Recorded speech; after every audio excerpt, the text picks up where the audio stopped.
Sudah super ya, atau sangat kapitalis sekali gitu, termasuk sangat pro dengan oligark gitu. Bisa jadi salah satu undang-undang ini adalah bentuk dari oligarki gitu. Karena di dalam pasal Omnibus Law sendiri pun juga dijelaskan mengenai bolehnya untuk berinvestasi di bidang minuman keras seperti itu. Jadi ya kita tidak usah kaget gitu loh. Nanti akan ada pasal-pasal yang haram ya, yang seharusnya haram dalam Islam itu ditabrak, itu kita tidak lagi kaget karena ya memang seperti ini kondisinya gitu. Jadi kalau sampai kita telisik lebih dalam lagi berkaitan dengan oligark, sebenarnya oligark ini kenapa sih bisa sangat kuat sekali gitu? Karena ya itu lagi kembali lagi kepada sistem pemilihannya itu, gitu, sama demokrasinya itu gitu. Pada saat seorang seorang yang biasa yang dia tidak punya background pengetahuan pengalaman mengenai mengurusi pemerintahan, tiba-tiba disuruh untuk memerintah, dan apa yang terjadi itu adalah kehancuran seperti itu. Nah, itu berkaitan dengan fakta ya. Nah, berkaitan dengan haramnya miras, Allah Subhanahu wa taala sudah menjelaskan gitu dalam surat Al-Maidah bahwa khamar, judi gitu ya, menyembelih untuk berhala dan tidak menggunakan bismillah atau mengundi dengan anak panah gitu ya, itu adalah bentuk sesuatu yang dilarang. Itu haram dan Allah melaknat tersebut gitu.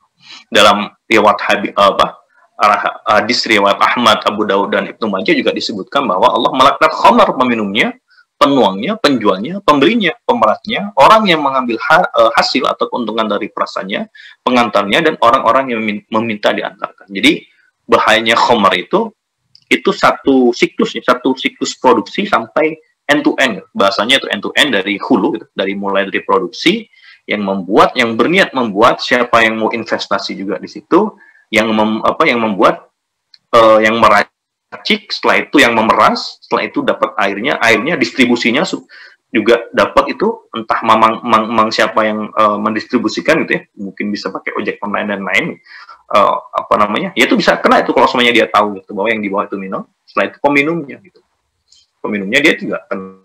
Nah, ini adalah satu rangkaian gitu, dan ini merupakan salah satu dosa besar gitu berkaitan dengan ini. Nah, yang lebih berbahaya sekali adalah ada analisa yang bagus berkaitan dengan salah satu kenapa minuman khamr ini sangat berbahaya dan para oligarki gitu ya, yang ingin mengambil keuntungan dengan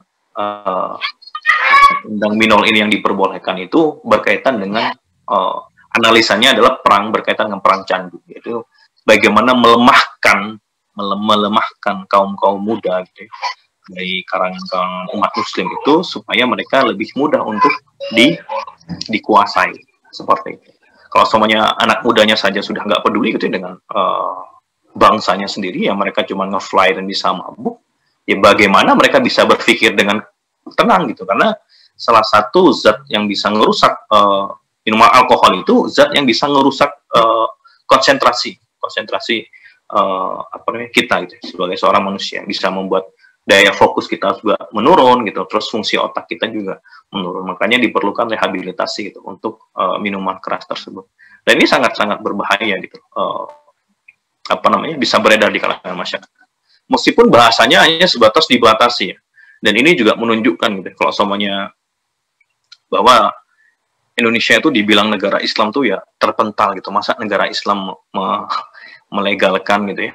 Dan Indonesia dibilang pemimpin utamanya gitu ya, dibilang ulil amri itu juga terpental gitu. Masa ulil amri negaranya punya miras bisa diinikan, termasuk riba dan lain-lain. Dan sangat banyak sekali dalil-dalil yang bisa menghantam itu bahwa negara Indonesia itu bukan negara Islam gitu, tetapi negara yang mayoritas Muslim iya, tapi bukan negara Islam seperti itu. Dan tidak lupa bahwa yang bisa menggolkan ini dan juga fundamental yang merusakkan gitu ya, negara ini yaitu adalah kapitalisme dan demokrasi itu sendiri. Seperti itu. Itu saja mungkin pemaparan ya dari saya. Mungkin kita akan banyak dengan diskusi ya dengan berkaitan dengan minor ini seperti itu. Itu saja mungkin dari saya, Ustaz Yus, mangga. Alhamdulillah. Jazakallahu khair kepada dua pemateri kita yang sungguh luar biasa ya, menganalisa, memaparkan materi tentang materi pada sore hari ini ya, tentang miras ini ya. Bagaimana tadi disampaikan oleh Al-Mukarram Tadeni, di mana sama Ustaz Deni disampaikan ya bagaimana tarik ulurnya ya, kepentingan ya, tarik ulurnya kepentingan, kemudian juga dari cara pandang ya, cara pandang tadi bagaimana cara pandang ternyata yang digaris legislatif seperti apa cara pandangnya pun berbeda. Apalagi terus cara pandang oleh kaum muslimin itu sangat berbeda sekali ya, bagaimana, karena kaum muslimin memiliki pandangan yang jelas. Kenapa? Karena sudah memiliki pandangan yang sudah dibimbing oleh wahyu, yaitu Al-Quran. Masya Allah. Kemudian juga tadi disampaikan oleh Ustadz Nopal bagaimana tadi analisa-analisanya, bagaimana mengenai baik dari zat, baik dari cara pandangnya dan lain sebagainya. Tadi dipaparkan juga begitu luas. Dan sangat menarik itu tadi yang terakhir itu saya dapat poinnya menarik adalah bahwa miras ini bukan hanya sebatas untuk pengkonsumsian ya, ini juga bagian dari perang global. Masya Allah, ini analisa yang luar biasa ya. Kenapa? Karena tadi disampaikan dengan memasukkan undang-undang ini legal, maka akan memuluskan jalan apabila di situ ada ya imperialisme, ya penjajahan ya, imperialisme ini, sehingga apa? Membuat masyarakatnya terutama orang muda-mudanya tadi itu sehingga tadi apply terus, wah. Masya Allah. Sehingga tadi lemah. Kenapa? Karena miras tadi kan menghilangkan akal ya, ya. Nah, sehingga orang sudah tidak lagi berpikir bagaimana kepentingan negaranya, bagaimana kepentingan agamanya bahkan sendiri. Bahkan kalau kita melihat di legislatif bisa saja itu mayoritasnya adalah Islam di sana. Tapi ternyata cara pandangnya itu belum tentu Islam ya tadi ya, betul ya. Nah, ini yang akan kita kupas, yang akan kita lebih kaji lagi mengenai sore hari ini. Ya, baik, untuk selanjutnya untuk diskusi kita lanjutkan, mungkin ada mungkin dari alhamdulillah ya kita sampaikan selamat datang juga kepada para peserta yang baru bergabung ya di Bedah Buletin Kafah pada sore hari ini. Alhamdulillah, sebagaimana tadi disampaikan bahwa Bedah Buletin Kafah ini kita akan membahas tentang miras ya, yang kemarin melanjutkan tentang miras. Bagaimana peregalan undang-undang miras ini yang sedang dibahas oleh legislatif. Nah, gimana? Dan alhamdulillah pada edisi sore ini ya, diisi oleh Dedi Awan dan Muhammad Nopal. Nah, insya Allah baik, untuk menghangatkan ya diskusi pada sore hari ini, dan kebetulan hadir ya di sini kita di Daeng Ate ini semakin hangat dengan kopinya, insya Allah. Silahkan kepada bagi para peserta ya, ini Ustaz Deni udah mau nyoba kopinya, silahkan Ustaz Deni diminum dulu Ustaz Deni, nanti saya menyusul aja lah. Di layar saya pastinya tangan kiri, padahal tangan kanan. Wah, tenang ya. Insyaallah. Alhamdulillah, barakallah ya. Semakin hangat. Untuk semakin hangat, baik kepada para peserta dipersilakan untuk bagi ada pertanyaan ya, untuk menghangatkan diskusi kita pada sore hari ini ya, insyaallah. Untuk Bedah Buletin Kafah pada sore hari ini. Dipersilakan Ini bisa lewat chat atau raise hand, angkat tangan untuk apa? Untuk menanyakan ya, bertanya kepada dua pemateri yang super sekali. Ya, silakan.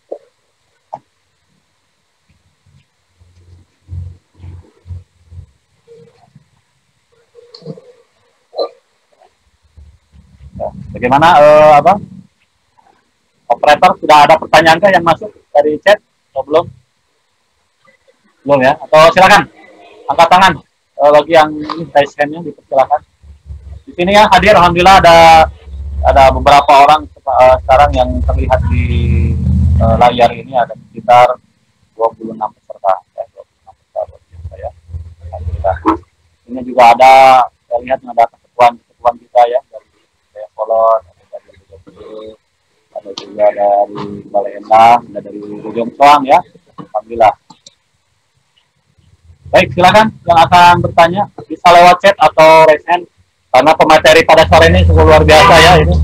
Yang pertama Ustaz Denny Kurniawan ya, dan pertama Ustaz Nopal ya. Usianya muda tapi ya, ilmunya luar biasa ini, Pak.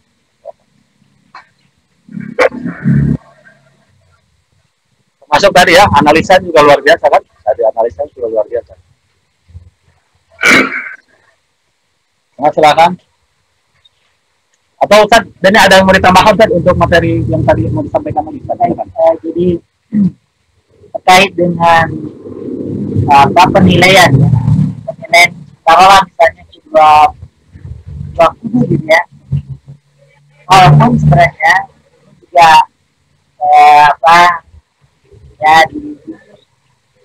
ditinggalin ya biar rame saja gitu ya, seperti itu, karena pada dasarnya yang jadi standarnya sama. Karena meskipun secara pribadi standarnya berbeda, tapi secara umum ya yang berlaku di dalam sistem sekarang itu sama. Nanti endingnya mesti sama. Walaupun misalnya ada perdebatan, itu hanya pemanis saja. Bumbu-bumbu saja ya. Karena pada dasarnya sebenarnya manusia itu biasanya menilai sesuatu itu dari dampaknya. Jadi lihat aja dampaknya, ya, apakah mendatangkan manfaat atau mudarat. Kalau mendatangkan manfaat, baik, langsung dicatat. Kalau mendatangkan mudarat, buruk kan gitu. Padahal bahaya ini tadi ya. Bahaya. Kalau misalnya standar manfaatnya juga berbeda, iya kan? Sekarang misalnya kalau standar manfaatnya itu adalah materi, maka jelas pada saat ini ya, kayaknya aja udah 3,6 triliun, ya kan, seperti itu. Dibandingkan dengan angka kematian ya dari akibat dari miras, dibandingnya seperti itu. Ini pembandingnya juga tidak selevel juga antara satu materi satu kemudian kematian gitu. Tapi dipaksakan agar memang manfaatnya itu jauh lebih besar begitu ya. Nah, ini kan menafikan dari apa yang disampaikan oleh Allah Subhanahu wa taala dalam Al-Qur'an, bahwa memang ada kemanfaatan di dalam miras ini, tapi sangat kecil gitu. Sangat kecil, dan ini tidak bisa menutupi ya madarat yang diakibatkan oleh minuman keras ini. Nah, akhirnya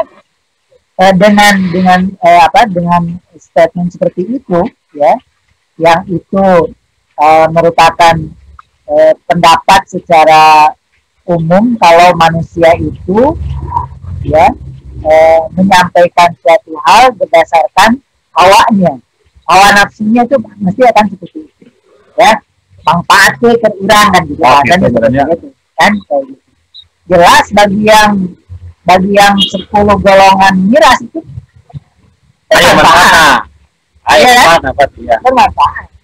seperti itu ya kan. Nah, kemudian tentunya dengan sistem yang berlaku sekarang ya, sekalipun ini yang merasakan manfaatnya cuma satu orang ya, itu mesti diadakan sekarang. Apalagi kalau yang merasakannya 10 golongan ya, berarti kemanfaatannya banyak. Nah, makanya yang disampaikan oleh Ustaz Noval bahwa standar baik dan buruk tidak dilihat dari standar manfaat, ya, manfaat yang kemudian dinisbatkan kepada hawa nafsu manusia. Karena kalau manfaatnya yang menilainya itu adalah bukan manusia yang punya kepentingan, nah ini kan pembahasannya kalau yang memberikan nilai itu manusia, mesti dia punya kepentingan, ya kan? Ya. Punya kepentingan, baik itu yang menolak maupun yang Mengajukan ya. Menerima, Ya, seperti menerima ya. menolak atau menerima. Tentunya mereka punya argumen tersebut. Nah, pertanyaannya adalah bagaimana kita bisa memberikan penilaian yang objektif, ya kan? Yang memang itu pada dasarnya memang hakikatnya begitu. Artinya bahwa penilaian itu memang sesuai dengan fitrah manusia, ya?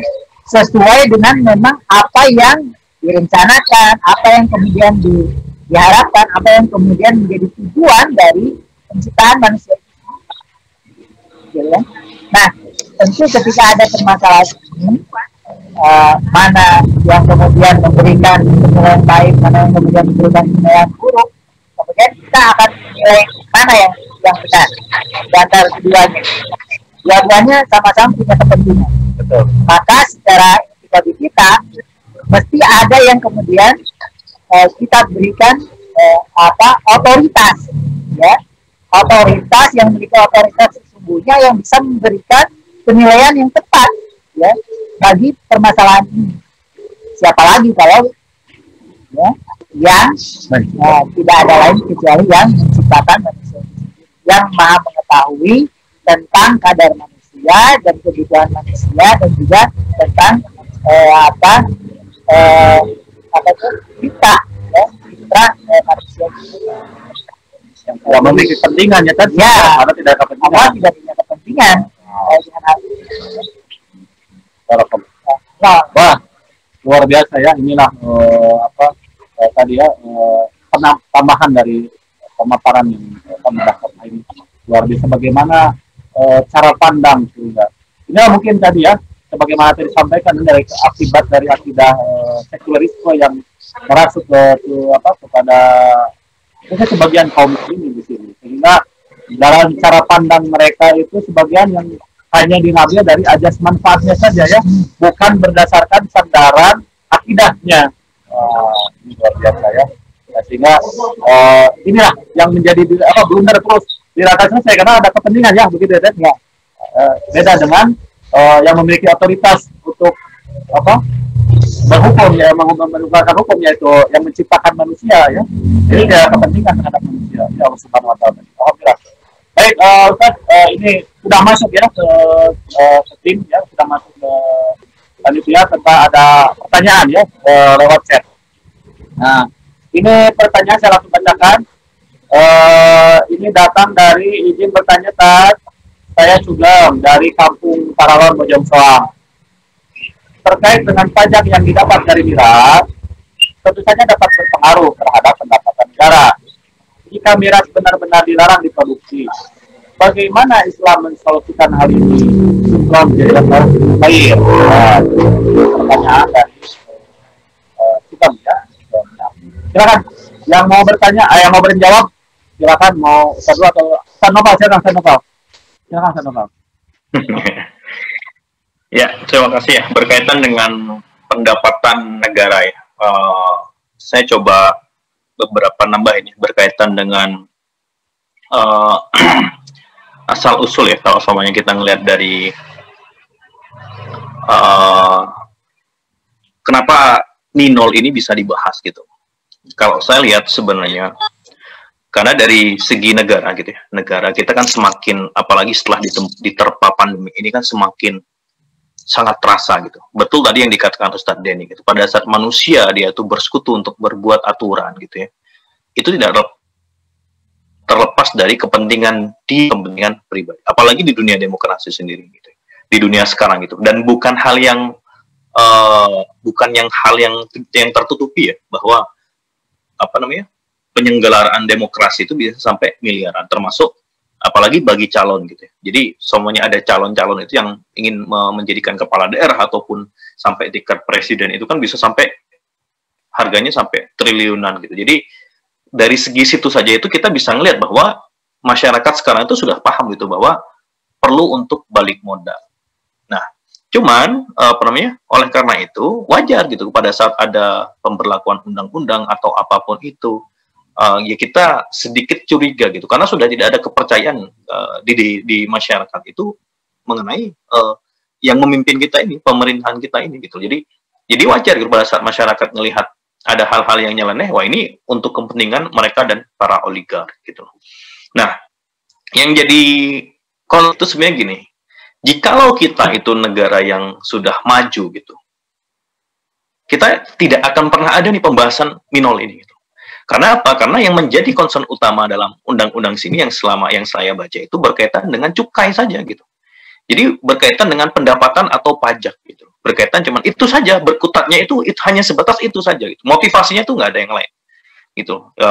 Yang dijabarkan, motivasi yang dijabarkan dalam beberapa artikel itu berkaitan dengan masalah cukai saja, hanya mengambil pendapatan dari pajak itu saja gitu. Sedangkan gitu ya, padahal dalam pasal di negara Indonesia sendiri berkaitan pasal 33 itu yang berkaitan dengan sumber daya alam itu tidak dikelola dengan sangat baik gitu. Malah yang dijadikan sumber pendapatan di negara kita itu adalah pertama dari pajak, yang kedua adalah hutang gitu.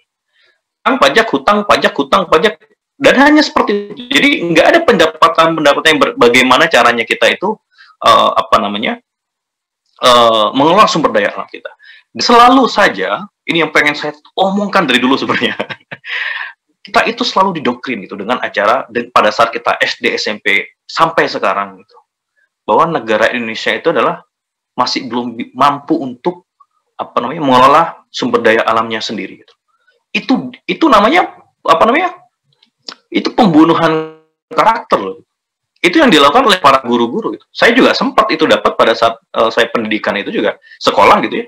Selalu diungkapkan kata-kata yang sama. Seakan-akan negara kita itu tidak akan pernah gitu ya untuk bisa mengolah sumber daya alam sendiri gitu. Sehingga apa yang terjadi harus diserahkan kepada asing dengan teknologi yang maju gitu ya. Sedangkan padahal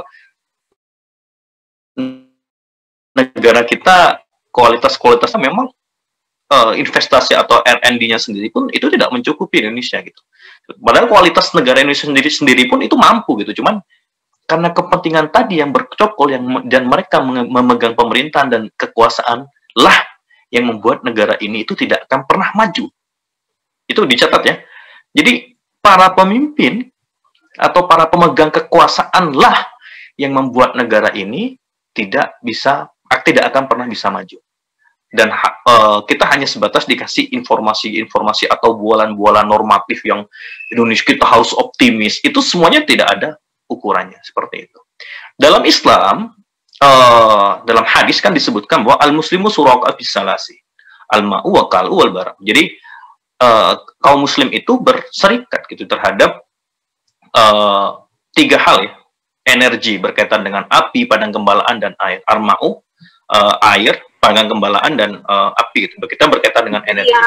Nah, itu kaum muslim berserikat di situ. Dalam perspektif Islam, kalau semuanya kita ubah ya perspektif negaranya adalah negara khilafah itu, negara Islam yang pure Islam gitu ya.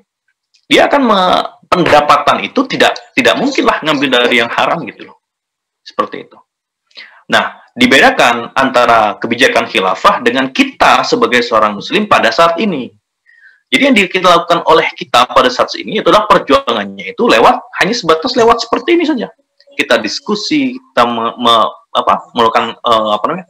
mengajukan kalau bisa bersuara ya, kalau belum ada COVID kita melakukan aksi. Itu salah satu bentuk amal ma'ruf nahi mungkar kita. Kita ngasih tahu ke yang lain gitu ya.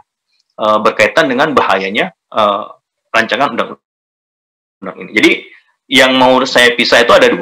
Pertama, tindakan sebagai seorang negara, yaitu khilafah, kalau semuanya negara muslim.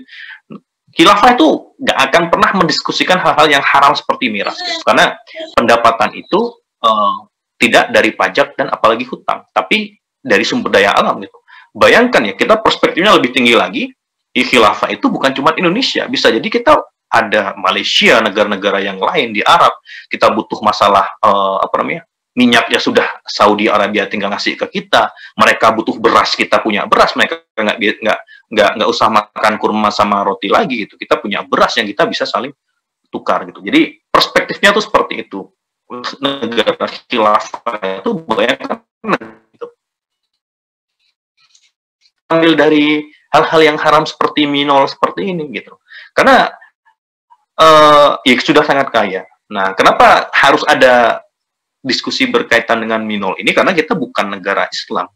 Kita adalah negara sekuler gitu ya, yang yang menjadikan pajak dan juga hutang itu sebagai utama untuk pemasukan negara seperti itu. Sehingga ya akan terus ini seperti ini. Jadi makanya yang awal itu tadi saya bilang bahwa pertama dari kesejahteraan, yang kedua dari sakingnya sudah nggak bisa mikir lagi gitu ya, seakan-akan sudah mentok gitu, bahwa sampai mengambil hal-hal pajak hal-hal yang haram gitu, seperti itu. Dari saking sudah nggak bisa mikirnya gitu. Padahal kita masih punya sumber daya alam itu yang bisa kita kelola sendiri secara mandiri, seperti itu. Itu mungkin dari saya, perspektif saya. Mungkin dari Ustadz Denny ada tambahan. Baik, alhamdulillahirobbilalamin ya, itu jawaban dari Ustadz Noval ya, bagaimana memang mindset ini, kembali kepada mindset ya, mindset sebagian kaum muslimin juga termasuk ya para penguasa ini, bahwa seolah-olah pendapatan itu hanya didapat satu, kalau tidak pajak ya hutang tadi ya, sehingga apapun caranya bagaimana mendapatkan pendapatan itu dari dua itu, padahal potensinya sungguh luar biasa ya, terutama di negeri kita ini. Nah, ini analisa yang pertama tadi ya, mengenai bagaimana sumber pendapatan berbeda sangat jauh dengan sistem dalam Islam ya. Ini akan bertolak belakang. Maka kenapa? Karena tentu disampaikan tadi Ustaz Noval bahwa untuk hal-hal seperti ini kalau di negara Islam ini, di negara khilafah tidak akan dibahas ini sudah baku, sudah tidak akan pernah dibahas ini, karena sudah jelas keharamannya. Yang tidak perlu diotak-otak lagi masalah halal haramnya ya, seperti itu. Boleh atau tidaknya, atau persebaran dan lain-lainnya, ini sudah sangat jelas dalam negara Islam ini, berbeda dengan kondisi negara. Nah, itu mungkin sedikit ya yang saya tangkap tadi. Mungkin ada tambahan dari Al-Ustadz ini untuk penambahan tadi dari pertanyaan Pak Sugeng tadi. Silakan Ustadz. Baik, jadi memang ini menjadi jelas ya bagi kita sebagai kaum muslim bahwa negeri ini itu tidak menjadikan ya standar halal dan haram itu ya, menjadi standar yang diterapkan untuk seluruh masyarakat. Yang dijadikan standar itu alelah semata asas manfaat. Padahal kita tahu bahwa jangankan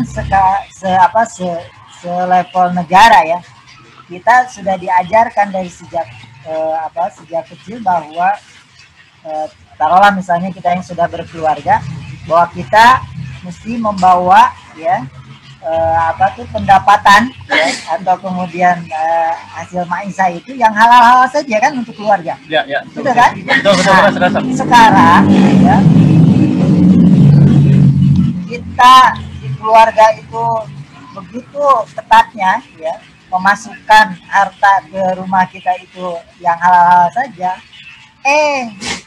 negara ya itu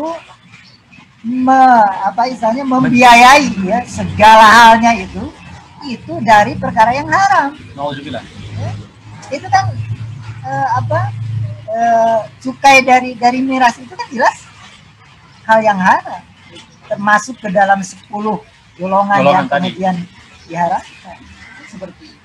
Nah, pertanyaannya sekarang justru kepada kaum muslim, mau tidak kita, gitu kan?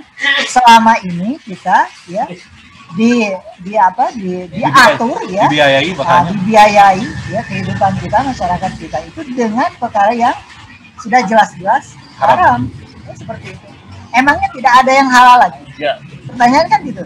Ya, saya lihat di sini aja misalnya ke daerah Ciparai itu masih banyak sumber daya alam yang bisa kita kelola, gitu ya, sehingga menghasilkan perkara yang halal, ya seperti itu. Daripada kemudian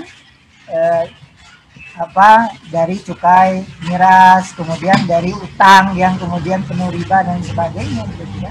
Berarti selama ini boleh jadi gitu ya, boleh jadi negara kita itu akan senantiasa menjadi negara berkembang. Ini kan pembahasan negara berkembang itu kan sebenarnya bahasa halus ya, bahasa halus dari negara miskin gitu. Terus kita ketahui bahwa yang disebut dengan negara berkembang itu maksudnya negara miskin gitu, seperti itu. Itu nggak akan pernah kita jadi negara maju kalau ya sistem yang diterapkan itu masih seperti ini, gitu kan? Segala biaya itu berasal dari, kalau nggak dari riba, ngutang, ya dari perkara yang pajak, yang kemudian kebanyakan yang dari perkara yang haram, gitu kan? Tadi kan digemar-gemborkan itu kan 3,6 triliun dari miras, kan begitu bangga kan seperti itu. Jadi suatu yang haram aja dibangga-banggakan di dalam sistem sekuler seperti ini. Ya, seperti itu. Nah, kemudian kalau kita mengikuti ya apa yang jadi kebijakan negara pada saat ini, gitu kan? Dengan menerapkan sistem sekuler, baik kita mengikuti kepada apa yang kemudian dijadikan sebagai sandaran bagi pemerintahan pada saat ini, gitu kan? Padahal itu sudah jelas kita tidak boleh mengikuti hal tersebut. Ya. Nah, sehingga solusinya adalah tidak lain, ini solusi yang fundamental adalah mengganti sistemnya. Ganti sistemnya.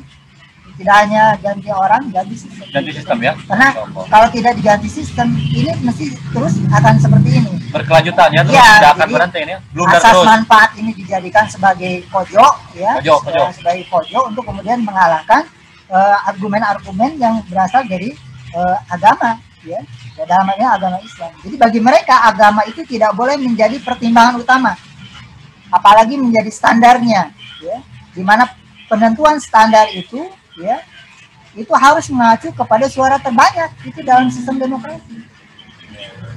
Yang mayoritas yang menang ya, meski itu melanggar larangan agama, itulah sistem demokrasi berlangsung. Jadi siapa yang banyak ya yang menang gitu ya. Tidak dilihat dari standar halal haram. Allahu Akbar ya, luar biasa ini pemaparan ya, penjelasan atau jawaban dari dua ustadz kita bagaimana menyikapi tentang kondisi pendapatan dari negara tadi kalau seandainya diberhentikan itu ya. Kenapa? Karena tadi ya cara pandang, memang cara pandang yang paling utama. Dan memang sistem nih, tadi sebagaimana tadi Ustadz ya sampaikan, sistem yang akan membiarkan ya, melanjutkan kondisi seperti ini ya, tidak.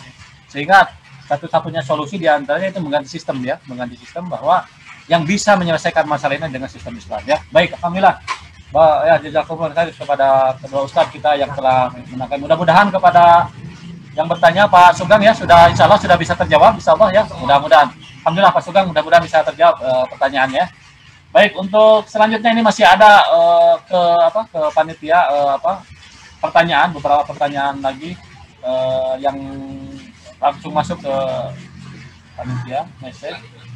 Yang pertama, yang selanjutnya adalah ini dari Assalamualaikum warahmatullahi wabarakatuh. Pak Ustadz izin bertanya terkait maraknya minol, bukan hanya menimpa kalangan muda, tapi sudah merambah ke anak-anak di bawah umur. Bagaimana cara penanganannya, sedangkan penguasa kita seakan tidak peduli, bahkan parahnya yang ditindak warung-warung kecil, sedangkan yang memproduksi terbesar diizinkan atau pabriknya. Nah itu ya pertanyaan kedua ya. Jadi pertanyaannya tuh sekarang ini minol ini, miras ini bukan di kalangan pemuda saja, ini sudah merambah ke anak kecil ya. Itu bagaimana penanganannya? Kedua, selanjutnya adalah tadi ya warung-warung kecil saja ya yang diberantas di bawah ke bawah sini ya, yang karena di situ karena masyarakat mungkin bereaksi ya kalau ada ini ya, karena yang sudah sadar dengan bahwa keharamannya. Tapi di satu sisi yang kelas kakapnya ini pabrik-pabriknya dibiarkan saja kan, semua aneh gitu secara akal juga kan, nggak aneh itu. Bagaimana yang ada kecil itu kan harusnya ada yang dari besar tuh gitu ya. Nah itu ke bawahnya seperti itu. Silakan pada Ustadz untuk bisa menanggapi tentang pertanyaan yang kedua ini. Silakan Ustadz. Baik, ini memang luar biasa ya. Jadi media itu ya, kita disuguhi media di mana itu digiring bahwa yang namanya miras yang bisa membahayakan ya generasi muda itu adalah miras yang oplosan Seakan-akan gitu ya, kalau yang tidak oplosan itu yang bagus gitu kan, yang tidak oplosan itu yang kemudian bisa mencegah dari angka kematian yang tinggi kan, seperti itu, karena ada takarannya dan sebagainya kan, seolah-olah seperti itu ya kan. Artinya digiring agar kalau mau seperti itu beli yang bermerek lah bahasanya kan, seperti itu kan, kesannya begitu ya. Karena itu kan yang digiring seperti itu. Jadi seakan-akan kesannya kalau beli yang bagus itu tidak akan kemudian menyebabkan kematian kan, bahasanya begitu. Padahal mabok sama ya. Padahal maboknya sama ya. Bahasanya bukan masalah. Ini kan bukan pembahasan mati ya. Masalah mati atau kemudian hidupnya seseorang itu pada rahasia Allah kan, seperti itu. Artinya bahwa begitu minuman keras ini kemudian dilegalkan gitu kan, seperti itu ya, dilegalkan. Tidak dilegalkan saja gitu ya, masih banyak orang yang curi-curi ya, kemudian bikin sendiri dan lain sebagainya, apalagi kemudian dilegalkan kan, seperti itu ya. Selama ini sekarang kan tidak ada pelarangan yang tegas kan, seperti itu. Betul, ya seperti itu ya, maka akan semakin marak lah seperti itu ya, oplosan kayak apa dan sebagainya, seperti itu ya. Nah, kalau dilarang pun gitu kan, boleh jadi ada hal seperti itu, apalagi kalau tidak dilarang. Mau kemana ini ya, generasi muda kita ini dibawa ya, mau apa istilahnya, tidak akan bisa bersaing lagi dengan masyarakat yang lainnya kan, seperti itu. Atau kemudian kan kita juga tidak boleh meninggalkan generasi yang muda itu dalam kondisi yang lemah. Termasuk salah satunya adalah lemah akal itu. Karena kalau lemah akal itu, orang nggak bisa berpikir waras, gimana dia bisa mikir hal yang untuk dirinya saja dia nggak bisa mikir, gitu kan, seperti itu. Nah, maka dari itu ini memang permasalahan ini adalah permasalahan yang akan berantai. Jadi ujungnya seperti itu, misalnya kalau di masyarakat begitu ya, seperti itu. Dan itu adalah fenomena yang akan senantiasa terus ada, gitu. Akan lebih kreatif lagi gitu kan. Orang kemudian melakukan berbagai hal untuk dia bisa bahwa ternyata sesuatu yang kemudian bisa mengakibatkan mabuk, hilang akal dan lain sebagainya, itu sesuatu yang menjadi prestise, bisa jadi gitu kan, gitu. Mengapa hal ini bisa terjadi? Karena itu tadi, karena adanya standar ya yang diberlakukan di dalam sistem sekarang ya, di mana standarnya adalah standar sekularisme itu, manfaat itu di dalamnya, seperti itu. Sehingga kalau misalnya seseorang itu, saya merasa ini bermanfaat gitu, misalnya saya mabuk itu misalnya bermanfaat bagi dia gitu kan, ya sudah gitu, seperti itu. Kemudian membelah hak asasi manusia kan begitu. Jadi selamanya kalau ya yang dijadikan standar itu adalah sekularisme ya, kebebasan berperilaku kan, salah satunya itu kan, gitu. Mau minum apa kek, mau makan apa kek, terserah gua kan, itu akibatnya ya urusan gua kan, gitu bahasanya kan, individualisme kan, seperti itu. Padahal dalam Islam itu tidak demikian gitu kan. Islam itu memberikan aturan, seperangkat aturan ya untuk diterapkan oleh manusia dalam rangka apa? Dalam rangka agar manusia itu menjalani kehidupan ini sesuai dengan fitrahnya, ya kan? Sesuai dengan fitrahnya, sehingga kemudian dia bisa memperoleh kebahagiaan, bukan hanya di kehidupan di dunia, tapi juga di akhirat, seperti itu. Dapatkan keberkahan dia di dalam kehidupannya, gitu kan, seperti itu. Jadi bukan hanya sekedar keuntungan semata, sesaat semata, atau kesenangan sesaat semata, gitu kan, seperti itu, yang kadang seringkali fata morgana saja, gitu kan, seperti itu ya. Maka dari itu ini hal yang misalnya gunung es ya kan, bagian gunung es gitu ya, yang kelihatannya kayak gitu kan, padahal faktanya jauh lebih dahsyat ya, lebih dahsyat apa akibat dari minuman keras. Allah. Alhamdulillah ya. Demikian ya tanggapan dari pertanyaan tadi yang mengenai bagaimana ya yang mengkonsumsi minol ini bukan hanya anak-anak, kemudian juga termasuk tadi ini memang sekali lagi terus ya berulang bahwa ini kondisinya kenapa, karena persepsi manusia ya terhadap kenapa ada sebuah sistem yang memang diterapkan di tengah-tengah masyarakat ini, sekularisme ini, sehingga melahirkan kebijakan-kebijakan seperti ini. Baik, silakan kepada Ustaz Nopal mau menanggapi dengan pertanyaan yang barusan ya, mengenai kondisi bukan hanya menimpa kalangan muda tadi ya, tapi terhadap anak-anak dan juga kalau warung-warung besar ini dibiarkan kecil, tapi yang besar malah dibiarkan saja ya, diizinkan. Silakan. Ya. Jadi berkaitan dengan saya mungkin mau nambahin sebelum masuk ke pertanyaan berkaitan dengan judul ya dari kafah ini kan, apa yang diinginkan oleh kafah ini gitu ya, dengan judul Islam tegas melarang miras itu karena dalam undang-undang yang sekarang itu bahasanya kan manis tuh ya. Jadi dalam undang-undang tersebut larangan minol adalah larangan bagi siapapun untuk memproduksi, memasukkan, menyimpan, mengedarkan dan mengkonsumsi minuman beralkohol sampai berani untuk menghukum 2-3 tahun gitu. Dan juga tetapi tidak berlaku terhadap kepentingan khusus. Nah, jadi kan sebenarnya yang disorot itu adalah undang-undang gitu ya. Rancangan undang-undang minol ini tidak tegas gitu loh, tidak tegas. Memang dari awalnya tidak jelas. Jadi manisnya itu yang menolak, nggak boleh dan lain-lain. Cuman ada kata-kata terakhirnya itu gitu loh. Cuman tidak berlaku dalam kepentingan khusus. Sebenarnya ini yang jadi problem gitu. Karena semua hal itu bisa dimasukkan kategori itu. Bisa jadi para dan itu juga kenapa nanti bersambung ya, ada kaitannya dengan kenapa warung-warung kecil dihabisi dan juga warung-warung gede enggak, karena berizin. Kaitannya itu dengan izin. Kalau semuanya di warung-warung gede dan dia bisa mempunyai izin atau legalitas usaha di situ gitu ya, karena berkaitan dengan tempat wisata gitu, itu bisa. Dan warung kecil itu kenapa diberangus ya, karena tidak ada izin. Seperti itu. Cuman yang jadi masalah kan, yang kita mau itu adalah miras itu nggak ada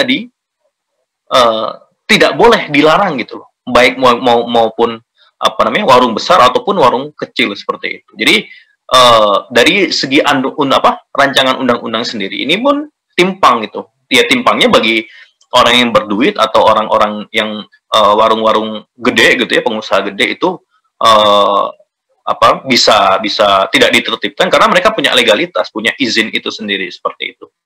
Mereka bisa menggunakan kata-kata yang itu pariwisata seperti itu, sehingga mudah diberangus. Nah, itu kaitannya. Nah, berkaitan dengan masalah anak kecil dan lain-lain. Nah, jadi manusia itu cenderung tadi yang disampaikan oleh Ustadz Denny, termasuk Allah Subhanahu Wa Taala berfirman itu berkaitan dengan hawa nafsu. Jadi cenderung itu mengikuti hawa nafsu. Nah, makanya kan kalau dalam Islam itu kita punya preventif ya.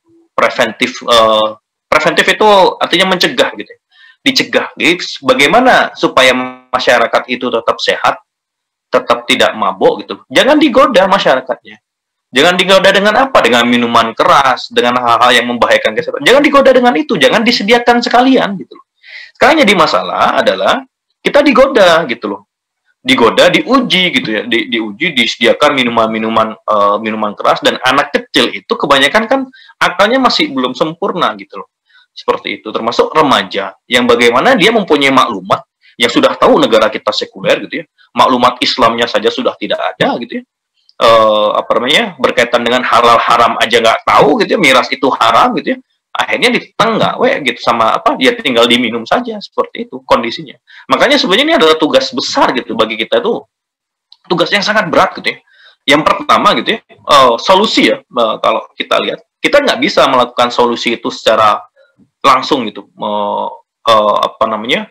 kita nggak punya, bukan level kita untuk mensuarakan langsung ke anggota dewan. Apalagi kita sudah lihat gitu ya, anggota dewan yang kebanyakan kan kepentingan sendiri. Kalau semuanya mereka berbeda kepentingan dengan kita nggak ada kalah suaranya, atau pada faktanya sekarang demo-demo aja nggak ada ininya gitu, nggak ada penanggulangan, nggak ada tindak lanjutnya seperti itu. Apalagi kita ngomongin masalah aparaturnya gitu ya, ya sudah nggak bisa diharapkan. Nah, cuman preventif yang kita lakukan sebagai seorang muslim itu mengkaji berkaitan bahayanya minuman keras ini, dan kita harus menyegarkan kepada masyarakat seperti itu. Ya minimal di kampung kita itu semuanya mereka sadar berkaitan dengan haramnya minuman keras, bagaimana Islam mengatur mengenai minuman keras, bagaimana bahayanya minuman keras gitu loh. Sehingga dari sinilah kita berdakwah kepada masyarakat gitu, sehingga masyarakat sendiri akan menolak peredaran minuman keras tersebut gitu loh. Dan kalau semuanya diumpamakan banyak masyarakat yang juga menolak seperti itu, ya itu bisa jadi minuman keras itu tidak beredar di wilayah tersebut. Jadi anak kecil ya itu mereka korban, dan ya wajar gitu, karena bisa jadi lingkungannya itu tidak mengerti gitu berkaitan dengan bahayanya miras, haramnya miras, dan mudaratnya miras, bagaimana amoralitas gitu ya, hilangnya moral itu gara-gara miras seperti itu. Apalagi ya mereka nggak ada maklumat, ya, nggak ada pengetahuan, nggak ada informasi tersebut. Jadi makanya tugas kita sebagai orang gitu yang mengetahui informasi tersebut, sebagai ada yang sebagai pengemban dakwah, ya harus sampaikan kepada masyarakat berkaitan dengan bahaya miras gitu. Jadi tugas kita jadi sangat besar sekali ya. Kita sekarang ini dihantam dengan miras gitu. Belum kita dihantam lagi dengan anak-anak muda yang di kepalanya itu informasi yang dia tangkap berkaitan dengan masalah, belum lagi narkoba, belum lagi pergaulan bebas, belum lagi pacaran dan lain-lain gitu. Dan kita harus menghancurkan kan pemikiran-pemikiran tersebut sehingga mereka kembali lagi kepada pemikiran Islam itu tadi seperti itu. Jadi itu tugas kita sangat berat sekali. Kita harus paham betul gitu kondisi kebijakan itu ya, undang-undang apa yang akan disampaikan ke regulasi ya, yang akan diatur oleh pemerintah, sehingga kita bisa ngeflorkan kepada masyarakat, bisa ngasih tahu masyarakat gitu bahwa ntar lagi ada rancangan undang-undang yang ini sangat berbahaya bagi masyarakat. Mungkin bisa didiskusikan dengan para tokoh di situ gitu, supaya tokoh itu, karena tokoh itu punya suara yang bisa nanti bisa dari suaranya itu digabungkan dengan tokoh yang lain dan bisa lanjut ke tingkat atasnya seperti itu. Jadi bisa jadi ada satu kecamatan ataupun satu kabupaten yang ya sudah kita menolak adanya minuman keras tersebut karena bentuk perjuangannya hanya bisa sebatas di situ, ya sudah, is okay kan seperti itu. Itu mungkin dari saya. Oh, ini tambahan mungkin ya.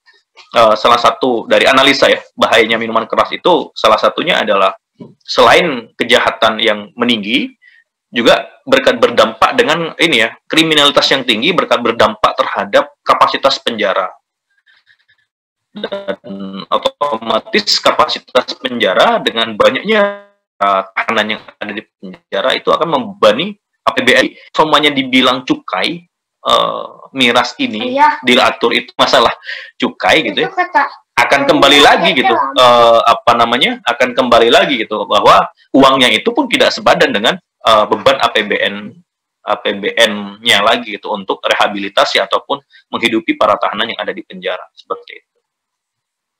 Itu mungkin dari saya. Alhamdulillah, baik ya, luar biasa ya jawaban dari mengenai tadi pertanyaan yang disampaikan. Ini bagaimana ya diantaranya tadi bagaimana pandangannya, kemudian juga langkah apa ya preventif yang paling minimal ya yang bisa kita lakukan itu ya ini artinya kita menjadi agen-agen ya, menjadi agen-agen dakwah yang mencerdaskan umat dan memahamkan umat bahwa bagaimana hukum miras dampak ini ya. Ini menjadi PR bersama. Kenapa? Karena ya bagi orang yang sudah memahami tentang Islam ini bagaimana hukumnya, kewajiban kita untuk menyampaikan Islam. Itulah langkah yang paling dan sekalian menyeru kepada yang memiliki kekuasaan agar agar mengganti sistem Islam sehingga menyelesaikan semua masalah yang ada ini. Baik, alhamdulillahirrahmanirrahim. Waktu kita masih ada berapa waktu lagi ya, kurang lebih 13 menitan lagi, tapi masih masuk ke redaksi beberapa pertanyaan. Namun sebelum beberapa pertanyaan ya ada iklan sedikit ya. Yang pertama, bagi para jamaah yang bersedia dijadikan lokasinya itu untuk syuting bedah kafah ya, dalam program bedah kafah ya, Majelis Ansarullah ini ya. Silakan menghubungi admin. Ini alhamdulillah ini udah disediakan di studio juga kopi Daeng Ote. Masya Allah, barakallah Daeng Ote. Saya coba minum dulu ya, minumnya. Maaf nih semuanya. Bismillah. Bibita. Mantap, luar biasa kan kopi Daeng Ote ini, luar biasa. Kopi Maria, Ustaz. Menyegarkan ini ya, menyegarkan. Kalau ngantuk-ngantuk bisa sama Daeng Ote ya. Ya, kopi Daeng Ote. Baik, alhamdulillah karena masih ada waktu, kita lanjut ke pertanyaan selanjutnya. Ini pertanyaannya, izin bertanya Ustadz. Assalamualaikum, mohon dijelaskan berkaitan dengan analisa semakin lemah negara, semakin mudah untuk memasarkan produk minol. Nah itu ya. Jadi semakin lemah negara, semakin mudah untuk memasarkan produk minol. Itu pertanyaannya Ustaz. Silakan. Ustaz Noval mau menanggapi terlebih dahulu untuk pertanyaan. Kita masih ada 2 pertanyaan lagi ya. Insya Allah mudah-mudahan bisa selesai, bisa terjawab. Ya itu lebih ya analisa gini. Jadi sebenarnya kan berkaitan dengan intinya gini. Misal buzzer gitu ya, spesial buzzer ataupun racun gitu, ataupun apapun itu yang bentuknya memang sudah membahayakan bagi kita, tapi terus diulang-ulang gitu, dikampanyekan gitu ya, seperti demokrasi sekarang itu kan dikampanyekan gitu bahwa demokrasi adalah jalan keluar, demokrasi apa yang sudah, dan masyarakat itu sampai sudah menerimanya gitu loh.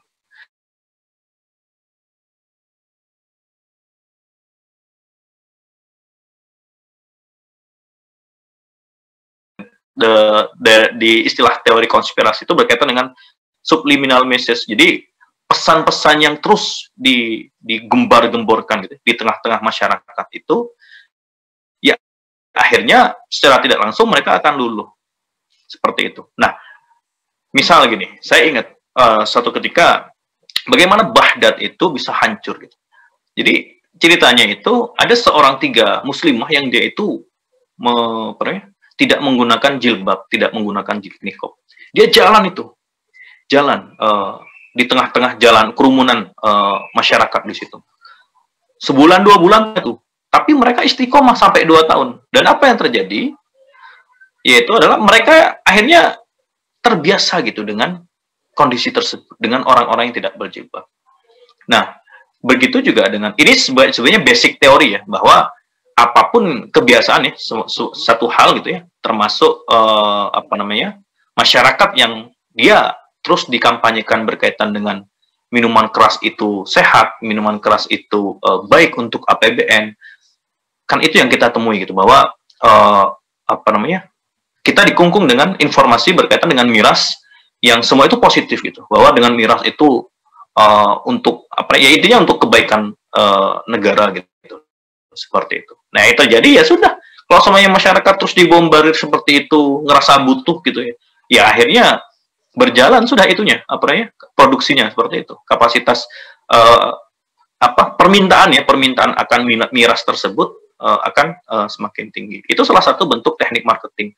Dan ini sebagai informasi bahwa apa yang dilakukan oleh orang barat itu, bagaimana orang-orang barat menghancurkan Islam itu bukan secara tidak sengaja gitu, tapi itu semuanya by design.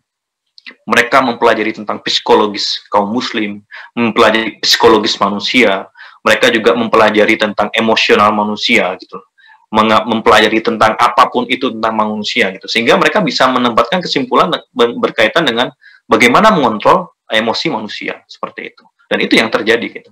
Orang-orang marketing itu juga sama, mereka melakukan riset gitu, seperti itu. Termasuk bagaimana yang terjadi di negara ini berkaitan dengan Omnibus Law gitu ya. Termasuk kepulangan Habib Rizik, meskipun ini bukan, ini saya hanya sebatas mengasih tahu bahwa mereka, para penguasa yang tidak suka dengan Islam, mereka tuh sudah menganalisa step-stepnya. Pada saat Omnibus Law itu banyak yang demo, apa yang terjadi, mereka sudah ada planning-planningnya seperti itu. Termasuk Habib Rizik itu datang, itu sebelum datang mereka sudah planning juga seperti itu. Bisa jadi salah satu bentuk istilah pengalihan isu gagalnya pemerintah dalam menangani COVID bagaimana BLT, bagaimana turok gitu ya, ekonomi itu dan lain-lain itu banyak gitu, dan menggunakan ini sebagai pengalihan, salah satu bentuk pengalihannya. Nah, itu bisa jadi ada kondisi seperti itu. Jadi maksud saya itu adalah kita sebagai seorang pejuang dakwah gitu ya, pengemban dakwah gitu ya, atau yang sahsiah Islam, kita juga harus memplanning juga gitu loh. Seperti itu. Itu planning itu penting. Bagaimana pada saat ada kondisi seperti ini, kondisi A, B, C, itu dianalisa, dan kita harus siapkan itu langkah-langkahnya. Karena apa? Karena orang-orang musuh-musuh Islam itu juga sama, mereka melakukan analisa untuk menghancurkan kaum muslim. Makanya lewat kehidupan, lewat budaya, dan lain-lain seperti itu. Itu mungkin tanggapan dari saya ya, berkaitan dengan bagaimana kalau semakin bodoh, ya bukan semakin bodoh, tapi ditutupnya informasi atau dikaburkan informasi mengenai miras itu membuat orang itu miras itu semakin banyak gitu. Ya, karena itu informasinya ditutupi, dikaburkan, sehingga masyarakat itu seakan-akan membutuhkan miras. Dan itu linear sih dengan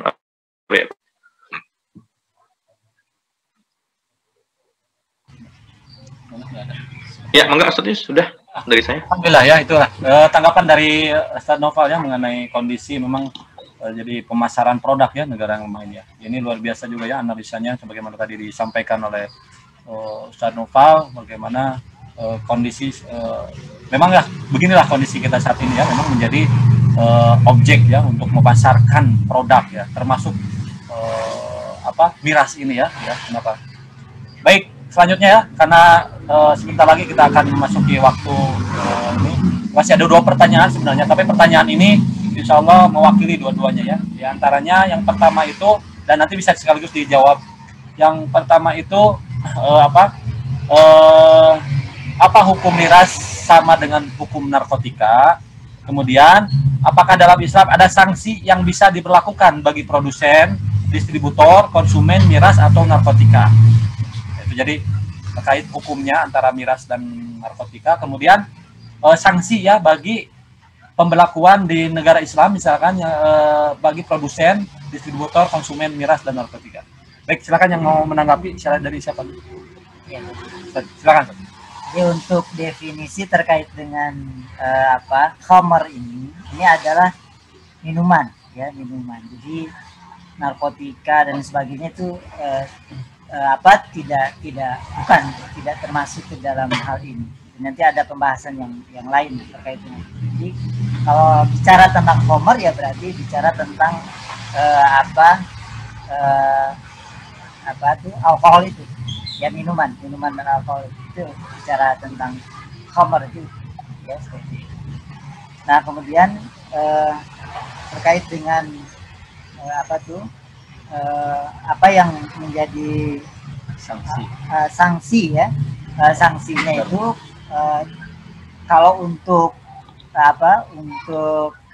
orang yang meminum minuman khamar itu yang dicontohkan ya di dalam hadis disampaikan itu 40 kali cambuk. 40 kali cambukan ya gitu. Kemudian di masa Sayyidina Umar itu sampai 80 kali cambuk ya, itu untuk peminumnya ya tadi ya. Jadi nanti tentunya terkait dengan hal ini ya, ini akan semakin lebih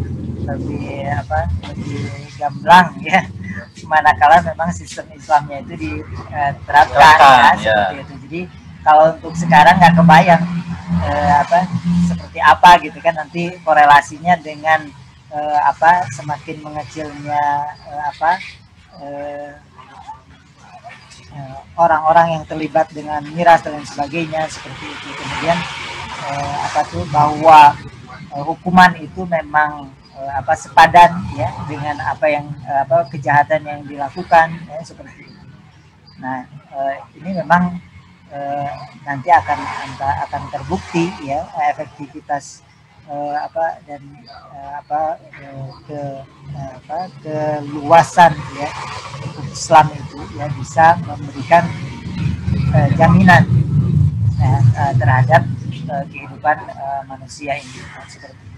Jadi kalau tadi yang disampaikan oleh Ustaz Nopal misalnya, bagaimana ternyata keuntungan miras ini juga tidak sepadan dengan beban APBN yang begitu besar ya, begitu besar gitu. Ya untuk bisa, kan kalau di sistem sekarang orang-orang jahat itu didanai ya, kasih makan gratis dan sebagainya sih. Sementara orang yang di luar yang tidak melakukan kejahatan gitu kan, cari makan aja susah gitu kan, seperti itu. Ini kan luar biasa gitu kan, seperti itu, paradoksnya seperti itu. Jadi ini hanya akan terjadi di dalam sistem pada saat ini dan tidak di dalam Islam ini. Alhamdulillah. Ya, itu tanggapan dari Ustaz Denny mengenai pertanyaan. Ada tanggapan lain dari Ustaz Nopal? Silakan, mengenai status hukumnya dan bagaimana sanksinya mengenai miras dan narkotika. Ya, kalau saya lihat lebih ke masalah ini ya. Jadi dari pertanyaan tersebut lebih ke masalah perspektif menghukumi gitu. Bagaimana kalau semuanya ada miras gitu, ada yang produksi dan lain-lain. Nah, saya mencoba membaca si penanya gitu. Jadi seakan-akan si penanya memindahkan fakta yang ada di dunia kapitalis yang sekarang itu dengan fakta yang ada di Islam sendiri. Kalau saya lihat, saya nggak kebayang sih sebenarnya pada saat di Daulah Khilafah itu tiba-tiba ada produksi miras gitu. Sepertinya tidak akan ada itu produksi miras karena namanya negara itu punya sistem, apalagi negara khilafah gitu. Itu sudah punya sistem atau sudah punya cara gitu, preventif bagaimana masyarakatnya tidak menjualan miras gitu. Sampai kita tanya, apa motivasi untuk menjual miras? Gitu. Dari saking miskinnya kan gitu sampai menjual miras gitu, sampai memproduksi miras gitu. Jadi masih saya nggak bisa ngejawab, cuman saya nggak bisa nemukan juga kenapa di dalam Daulah Khilafah itu tiba-tiba ada orang yang memproduksi miras dan berjualan miras di situ. Yang pengen saya tahu tuh motivasinya apa gitu loh, kok menjualan miras gitu di dalam negara Islam atau di Daulah Khilafah. Karena apa? Kalau semuanya perspektif negara sekuler sekarang, ya bisa jadi mereka menjual miras atau memproduksi miras gitu ya. Itu karena memang sudah tidak ada pemasukan yang lain gitu, sudah tidak ada sudah saking susahnya gitu untuk hidup gitu. Termasuk pasarnya gitu, seperti itu. Nah, kalau semuanya di Daulah Khilafah, pada saat semua orang tahu sudah miras itu haram, mereka berjualan miras kan dilaporkan gitu, bukan malah dibeli, malah dilaporkan gitu loh. Ini berjualan miras gitu, masuk yang mengkonsumsi juga, ya pasarnya juga sudah tidak ada, seperti itu. Karena sudah tahu gitu bahwa ini haram ini, seperti itu. Jadi lebih ke masalah, mungkin pertanyaannya yang karena itu pertanyaannya melihat perspektif negara demokrasi direplikasi gitu ya menjadi negara Islam, sehingga itu nggak cocok sih kondisinya seperti itu. Saya lebih ke mengkritisi masalah pertanyaannya seperti itu. Gitu. Karena bagi saya itu nggak bisa gitu, negara apa motivasinya orang itu berjualan miras di negara khilafah, itu yang belum dapat gitu, seperti itu. Kalau sekarang kan motifnya ekonomi gitu aja. Kalau negara khilafah ya kita nggak tahu itu, karena dari segi kesejahteraan dan lain-lain itu sudah terpenuhi gitu. Itu saja mungkin tanggapan saya saat ini. Baik, bisa nangkep ya poin saya. Bisa nangkep poin saya. Ya. Baik, luar biasa Ustaz ya, tanggapannya luar biasa. Ya memang sebagian masyarakat juga betul ya, kadang mengkondisikan kondisi kapitalis sekulerisme ini, demokrasi ini menyesuaikan posisi dengan Islam gitu, dengan kondisi ke Islam. Maksudnya apa? Wah, kalau seandainya misalkan tadi ya, kalau seandainya ada produksi miras, wah, ini tentu akan sangat ya, dalam negara khilafah, wah ini sangat tidak akan ada ini ya, yang produksi miras ini ya. Termasuk nanti ada mungkin di sebagian masyarakat nih, kalau hukum Islam ini ditegakkan katanya, itu bagaimana pencuri bakal banyak katanya gitu. Karena ya karena melihat kondisi demokrasi sekarang, kondisi kapitalis ini ya, sama seperti tadi halnya ya. Katanya kalau Islam ini terapkan pasti banyak manusia yang dipotong katanya gitu ya tangannya. Nah, ini tadi ya itu menganalogikan antara sistem yang ada saat ini dengan sebuah sistem Islam, sehingga tadi ya seolah-olah Islam ini menjadi citra buruk, padahal akan sangat berbeda karena sistem yang akan membangun itu. Nah, ini yang perlu kita jelaskan kepada umat ya, seperti itu insyaallah. Alhamdulillah ya, tidak terasa ya kita sudah masuki ke akhir pertemuan pada sore hari ini, bedah kafah sore hari ini. Tapi sebelum ditutup ini ada tambahan ya, ada tambahan dari jamaah bedah kafah sore hari ini. Izin menambahkan Ustaz, satu, bahwa miras adalah haram. Kedua, bisa menimbulkan gangguan detak jantung, peningkatan tekanan darah dan denyut jantung, pembesaran jantung, serta meningkatnya risiko terkena stroke dan penyakit jantung. Semakin sering Anda minum alkohol, semakin besar pula risiko Anda terkena kanker dan meninggal akibat penyakit tersebut. Miras isinya alkohol atau etanol dan termasuk zat adiktif bikin ketagihan. Wah, ini sepertinya ini analisa dari seorang kedokteran medis ya, Masya Allah ya. Medis ya, Insya Allah. Mudah-mudahan ini dari situ dampaknya. Kedua, yang pertama yang pasti haramnya ya, itu pasti. Alhamdulillahirabbil alamin ya. Tadi pemaparan mengenai bedah apa disampaikan oleh Ustaz kita, Ustaz Denny, kemudian dilanjutkan dengan Ustaz Noval yang pemaparannya juga sungguh luar biasa, kemudian dilanjutkan dengan diskusi kita ya. Ada beberapa pertanyaan dari dari para jamaah yang ini menambah girok, menambah semangat kita untuk senantiasa menjadi agen-agen dakwah di tengah-tengah masyarakat. Bagaimana kita menjelaskan hukum khamr itu haram dan bagaimana solusi, bagaimana menyelesaikan masalah ini. Tiada lain bahwa solusi yang harus diselesaikan adalah mengganti sistem ini dengan sistem Islam seperti itu ya, insya Allah. Baik, alhamdulillah. Sekali lagi saya ucapkan jazakumullah kepada Ustaz Denny yang telah menyampaikan materinya. Yang kedua adalah Ustaz Noval yang juga sudah menyampaikan materinya. Yang ketiga juga dari dukungan ya, panitia, kemudian yang mensupport diantaranya ya Majelis Ansarullah, kemudian DKM Ansarullah, termasuk juga ya kita hadir syuting sore hari ini di Daeng Ote yang telah menjamu kita ya, alhamdulillah Daeng Ote. Dan mudah-mudahan semuanya Allah berikan keberkahan, dilipat gandakan pahalanya insyaallah. Baik, untuk penutup majelis kita pada sore hari ini, mari kita sama-sama istighfar kepada Allah Subhanahu wa taala dan ditutup dengan doa kifaratul majlis. Astagfirullahaladzim, astagfirullahaladzim, astagfirullahaladzim. Subhanakallahumma wa bihamdika asyhadu an la ilaha illa anta astaghfiruka wa atubu ilaik.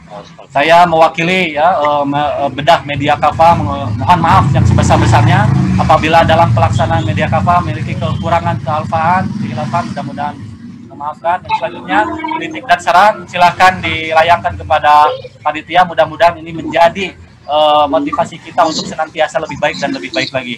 Barakallahu fikum. Saya ucapkan senantiasa assalamualaikum warahmatullahi wabarakatuh. Waalaikumsalam warahmatullahi wabarakatuh.